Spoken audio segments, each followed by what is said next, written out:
অর্থাৎ Japanese culture, Japanese যে প্রাকৃতিক যে পরিবেশটা, সেই পরিবেশটা কিন্তু এখান থেকে ফুটিয়ে তুলছে। আপনার ওইখানে দেখেন, ওইখানে কিন্তু একটা বড় ধরনের রুম আছে, সেটা কিন্তু মাছগুলা দেখেন, মাছগুলা কিন্তু অনেক সুন্দর।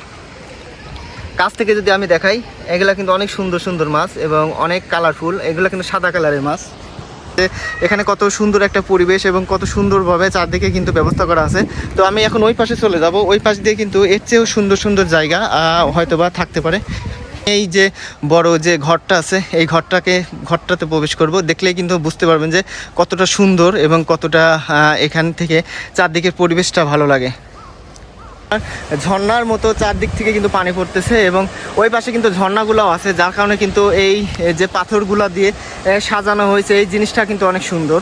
এবং আসসালামু আলাইকুম, হ্যালো লিসেনার, সবাই কেমন আছেন? আশা করি আল্লাহর রহমতে সবাই ভালো আছেন। তো চলে আসলাম স্যাম ক্যামেরা একটা নতুন ভিডিওতে। আজকে কিন্তু আপনাদের নিয়ে এসেছি জাপানের একটা পার্কের মধ্যে, এবং এই পার্কের মধ্যে কতটা সৌন্দর্য এবং এই পার্কের যে একটা পুকুর আছে, এই পুকুরের মধ্যে কত ধরনের মাছ আছে এবং কত ধরনের মানুষ যে এখানে ভ্রমণ করতে আসে, আপনি কিন্তু এখানে না আসলে বুঝবেন না। তো এই ধরনের ভিডিও পেতে অবশ্যই আমাদের চ্যানেলটা সাবস্ক্রাইব করে রাখুন। যারা নতুন আছেন তাদের প্রতি রইল আন্তরিক শুভেচ্ছা এবং ভালোবাসা। অনেকে আছেন যারা কিন্তু নিয়মিত ভিডিও দেখে যান কিন্তু সাবস্ক্রাইব করেন না, বা আমার ফটোতে বা আমার যে ভিডিওগুলো আছে এগুলোতে কমেন্ট করেন না। তো অবশ্যই আপনার মন্তব্য আপনি পেস্ট করার চেষ্টা করবেন, আমি পরবর্তীতে কিন্তু সেই ধরনের ভিডিও করার চেষ্টা করব। তো চলুন বেশি কথা না বাড়িয়ে ভিডিওতে ঝাঁপে পড়ি এবং এনজয় করুন যে জাপানের একটা পার্কের মধ্যে কতটা সৌন্দর্য বহন করে। তো একসাথে চলুন ভিডিওতে সবাই ঝাঁপিয়ে পড়ি।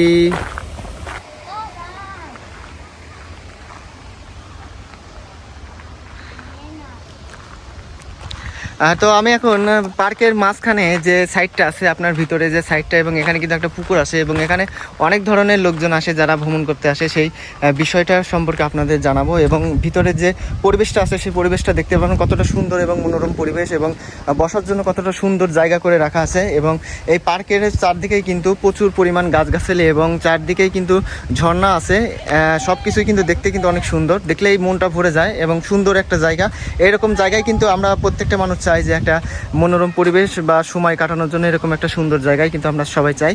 এখানে কিন্তু আপনার গাছ করে দেওয়া আছে, অর্থাৎ জানালার মতো করে দেওয়া আছে। উপর দিয়ে কিন্তু বিভিন্ন ধরনের গাছ এবং নিচ দিয়ে কিন্তু আপনার বসার জন্য যে জায়গাগুলো করা আছে, এই জায়গাগুলো কিন্তু অনেকটাই সুন্দর। এবং পাশ দিয়ে কিন্তু আপনার দেখেন এখানে কি আছে, এটা পাথর দিয়ে তৈরি করা একটা বিষয়, পাথর দিয়ে তৈরি করা একটা স্ট্যাচুর মতো।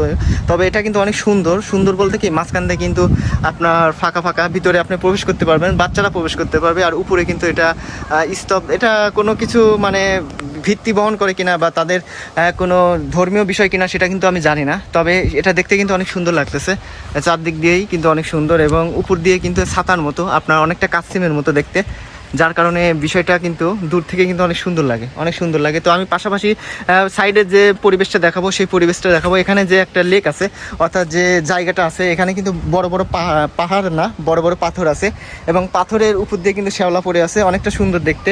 যদিও এগুলা সব কৃত্রিম তৈরি করা, তারপরে কিন্তু অনেক সুন্দর দেখতে। তো এখানে কিন্তু একটা বিশাল জলাশয়। তো জলাশয়টা আমি যদি এক সাইড থেকে দেখাই তাহলে কিন্তু অনেক সুন্দর লাগবে।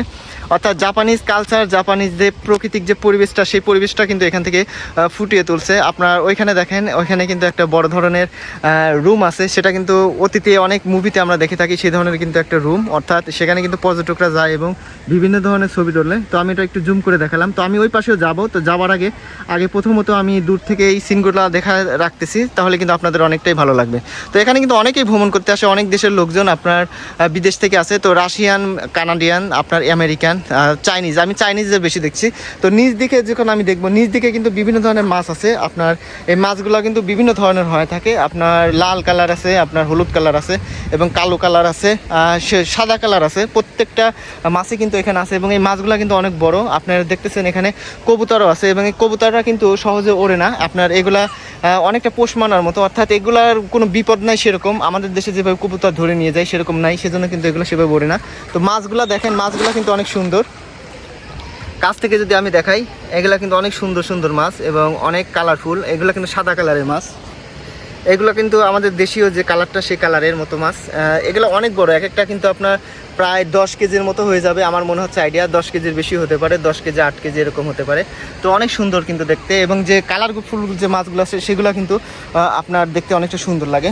তো তো আমি মাঝখানে চলে আসলাম, মাঝখান থেকে কিন্তু আরও দেখা যায়। তো ওই সাইডে কিন্তু প্রচুর মাছ আছে এবং আপনার পুকুরে দেখতেছেন বিভিন্ন ধরনের হাঁস আছে। হাঁসগুলো এগুলো কিন্তু বাইলি হাঁস বলে যেটা, সেই হাঁসগুলো এখানে আছে এবং এগুলো কিন্তু সব কিছুই কিন্তু এই জাপানের একটা প্রাকৃতিক সৌন্দর্যের দৃশ্যর ভিতর কিন্তু এগুলা আটকাই আছে। মানে এগুলা কিন্তু কারো ব্যক্তিগত বিষয় না, এগুলা কিন্তু এইভাবে প্রাকৃতিকভাবে উড়াউড়ি করে এবং প্রাকৃতিকভাবে থাকে। তাই দেখেন এখানে কিন্তু কবুতরগুলা কিন্তু এইভাবে উঠতেছে এবং চারদিকে কিন্তু ছড়ায়া ছিটায় আছে। কোনো রকম এরাও নিশ্চিত যে আমাদের কোনো রকম ক্ষতি হবে না এবং কেউ আমাদের ডিস্টার্ব করবে না, মানে সেই ধরনের একটা সিস্টেমই কিন্তু এখানে আছে। এবং প্রচুর বাচ্চা কাচ্চা এবং ফ্যামিলি সহকারে কিন্তু এখানে অনেকেই বেড়াইতে আসে এবং তারা কিন্তু এনজয় করে। তো আমি আপনাদের সেই পরিবেশটাই দেখাচ্ছি যে কি ধরনের পরিবেশে এই জাপানিজ পার্কগুলা এত সুন্দর বহন করে। আপনার চারদিকে কিন্তু ঝর্ণার মতো পানি ঢুকতেছে আর ওই সাইডে ঝর্ণাও আছে, তো ওইটা আমি পরে দেখাবো ঝর্ণার সাইডটা। তো আপনাদের আজকে এই সাইডটা দেখাই, এই সাইডটা দেখে তারপর কিন্তু আমি ঝর্ণার সাইডে চলে যাব। তো এই সাইডে অবশ্যই আপনারা বুঝতে পারতেছেন যে এখানে কত সুন্দর একটা পরিবেশ এবং কত সুন্দরভাবে চারদিকে কিন্তু ব্যবস্থা করা আছে। তো আমি এখন ওই পাশে চলে যাব, ওই পাশ দিয়ে কিন্তু এর চেয়েও সুন্দর সুন্দর জায়গা হয়তো বা থাকতে পারে। এভাবে জাপানি যে পার্কগুলো আছে, প্রত্যেক পার্ক না, তো এখানে কিন্তু যে পানি খাবার যে ব্যবস্থা করা আছে দেখেন, অর্থাৎ কেউ তৃষ্ণার্ত হলে এখান থেকে কিন্তু পানি খেতে পারবে, সেরকম কোনো সিস্টেম হয়তো বা। তো জাপানির যে পার্কগুলো আছে এই পার্কগুলো কিন্তু অনেক সৌন্দর্য বহন করে এবং জাপানের প্রত্যেকটা কারুকার্য এবং পার্কের মধ্যে যে বিষয়গুলো থাকে সেগুলো কিন্তু দেখতে অনেক সুন্দর লাগে, কারণ অনেক পরিষ্কার পরিচ্ছন্ন এবং প্রত্যেকটা ব্যক্তিই কিন্তু আপনার পার্কে যখন ভ্রমণ করতে আসে তারা কিন্তু যে ভুলগুলো করে না, অর্থাৎ কোনো রকম অপরিষ্কার করে না এবং চলাফেরা এবং কারো কোনো রকম ক্ষতি করে না, গান বাজনা নাই, যার যার মতো যারা এনজয় করে। অর্থাৎ পুরাটাই কিন্তু একটা ডিফারেন্ট অন্যান্য কান্ট্রি থেকে, অন্যান্য কান্ট্রির পরিবেশ থেকে। তো এই জন্যই এই জাপানিজ যে কালচারগুলো, যে পরিবেশগুলো, যে পার্কগুলো, এগুলো এত সুন্দর লাগে। আর আপনারাও কিন্তু যারা জাপানের মধ্যে আসেন অনেকেই কিন্তু এরকম পার্কে ভ্রমণ করেন, তারা কিন্তু জানতে পারেন যে জাপানের পার্কগুলো আসলে দেখতে কত সুন্দর। তো এই সাইডে কিন্তু রেস্টুরেন্ট আছে, অর্থাৎ আপনার পার্কের মধ্যে কিন্তু আপনার সকল ধরনের সুবিধা এবং কি টয়লেট আছে, আপনার ফ্রিতে টয়লেট করতে পারবেন। এবং এই যে রেস্টুরেন্টগুলো আছে এই রেস্টুরেন্টগুলোতে কিন্তু আপনি কিন্তু খাওয়া দাওয়া করতে পারবেন, তবে এগুলো কিন্তু টাকা পে করতে হবে। এখানে কিন্তু সুন্দর একটা গেট করে রাখছে, আপনি দেখেন চারদিকে কিন্তু উপর দিয়ে যে গাছগুলো আছে নিচ দিয়ে অনেক সুন্দর ছায়া বহন করে, যার কারণে কিন্তু এই প্রাকৃতিক দৃশ্যটাও অনেক সুন্দর। এই সাইডে একটা ছোটোখাটো নদীর মতো বেয়ে গেছে লেক এবং এখানে অনেক কিন্তু ঝিনুক আছে, ছোটো ছোটো অনেক ঝিনুক আছে, এই ঝিনুকগুলাও কিন্তু অনেক সুন্দর লাগতেছে।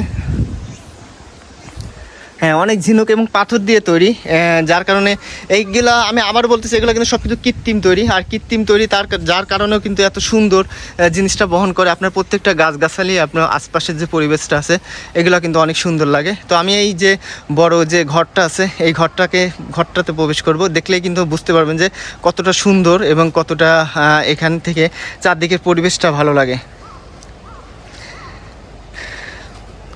এখানে সবচেয়ে ভালো যে বিষয়টা সেটা হচ্ছে মাছ, আপনি প্রচুর কিন্তু মাছ আছে এবং প্রত্যেকটা মাছগুলাই কিন্তু অনেক বড় বড় এবং এখানে কত সুন্দরভাবে তারা এখানে বসবাস করতেছে, কোনো রকম সমস্যা হচ্ছে না এবং তাদের কিন্তু খাবার দাবার এবং প্রত্যেকটা বিষয়ের প্রতি কিন্তু তারা অনেক খেয়াল রাখে।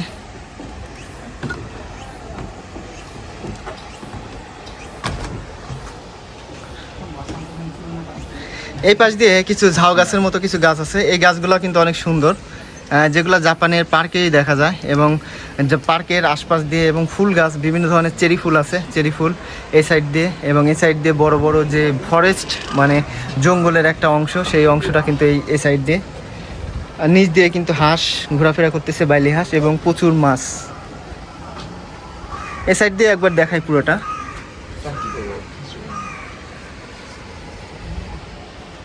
অনেক সুন্দর পরিবেশ, দেখলেই কিন্তু মনটা ভরে যায়।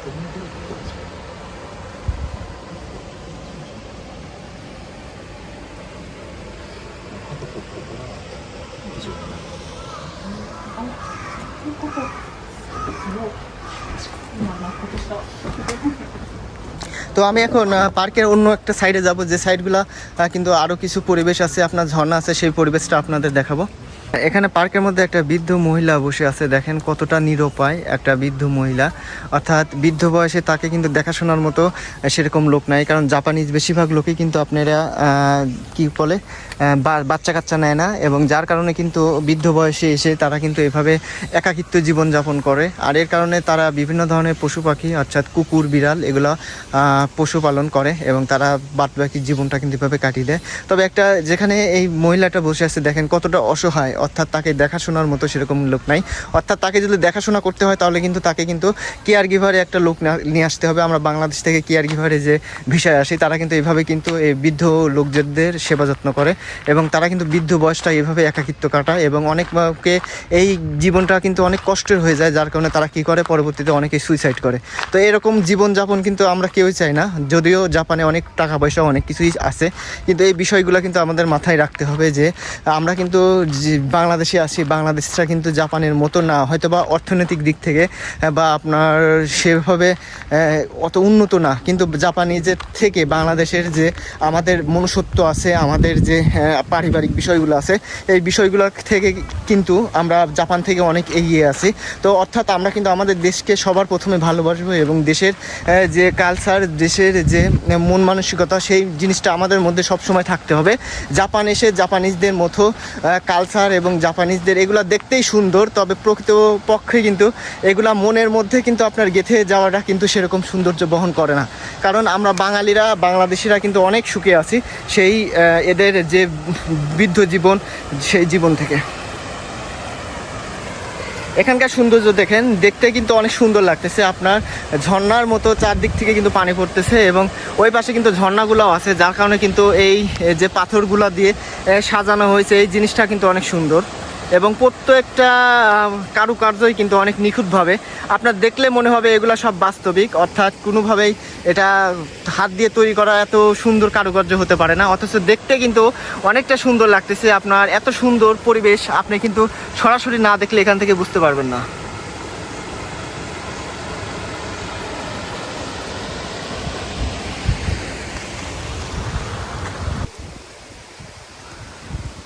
কতটা নিচুপ এবং কতটা শান্তশিষ্ট এত সুন্দর একটা জায়গা, এটা কিন্তু কল্পনাই করা যায় না। এত সুন্দর পরিবেশ এবং চারদিকে যে প্রচুর পর্যটক, তারপরে কিন্তু এই পরিবেশটা কিন্তু একদম নিঝুম হয়ে আছে, অর্থাৎ ভয়ঙ্কর একটা পরিবেশ, ভয়ঙ্কর সৌন্দর্য একটা পরিবেশ বহন করে।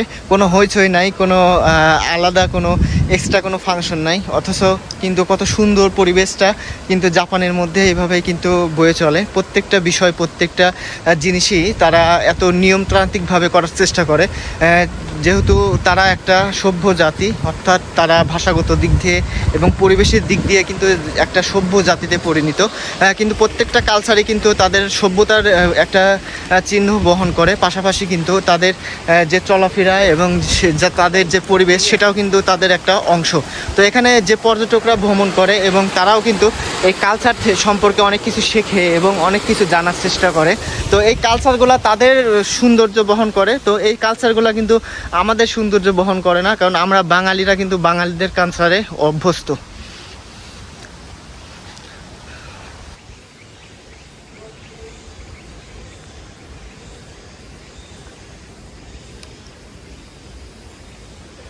তো লিসেনার্স, জাপানের এই পরিবেশগুলা এবং আমি যে ভিডিওগুলো তৈরি করি জাপানের বিভিন্ন কালচার সম্পর্কে, বিভিন্ন পণ্যদ্রব্য সম্পর্কে, বিভিন্ন যে পার্কের যে সৌন্দর্য, পরিবেশের সৌন্দর্য, এগুলো আপনাদের কেমন লাগে এবং আপনারা আরও কী ধরনের ভিডিও পেতে চান আপনারা অবশ্যই জানাবেন, তাহলে কিন্তু আমি আমার পরবর্তী ভিডিওগুলো সেভাবে করার সিদ্ধান্ত নেব এবং আপনাদের সুন্দর কিছু করে দেওয়ার প্রস্তুতি গ্রহণ করব। তো অবশ্যই আপনাদের মতামত জানাবেন জাপানের এই কালচারের ভিডিওগুলা, এই পরিবেশের ভিডিওগুলা, এগুলো কতটা সুন্দর লাগে আপনাদের কাছে।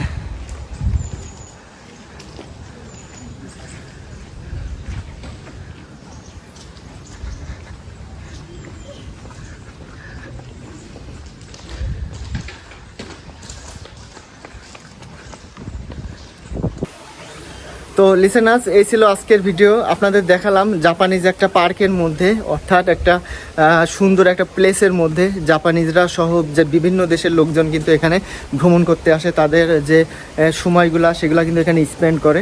আর এ ধরনের কিন্তু সৌন্দর্য প্রকাশ করার জন্য জাপানিজরা বিভিন্ন জায়গায় এ ধরনের পার্ক এবং পর্যটকের জন্য ভালো ভালো ব্যবস্থা করে রাখছে। তো আর কিছু কথা বাড়ালাম না, যারা নতুন আছেন তারা অবশ্যই সাবস্ক্রাইব করবেন এবং এ ধরনের ভিডিও পেতে অবশ্যই নিয়মিত আমার ভিডিওতে কমেন্ট করার চেষ্টা করবেন। এবং আমাদের নতুন কিন্তু 1000 সাবস্ক্রাইবার হয়ে গেছে, এখন কিছুদিন পরেই কিন্তু আমরা আরও বড় একটা ফ্যামিলিতে উপনীত হব। তখন কিন্তু আমরা আরও সুন্দর সুন্দর ভিডিও এবং আপনাদের দেওয়ার জন্য চেষ্টা করব। আপনাদের মনের বাসনা বলবেন কী ধরনের ভিডিও চান এবং জাপান সম্পর্কে কী ধরনের কি দেখতে চান। তো দেখা হবে আবার কোনো নতুন একটা ভিডিওতে। তো আজকের মতো এখানেই বিদায়।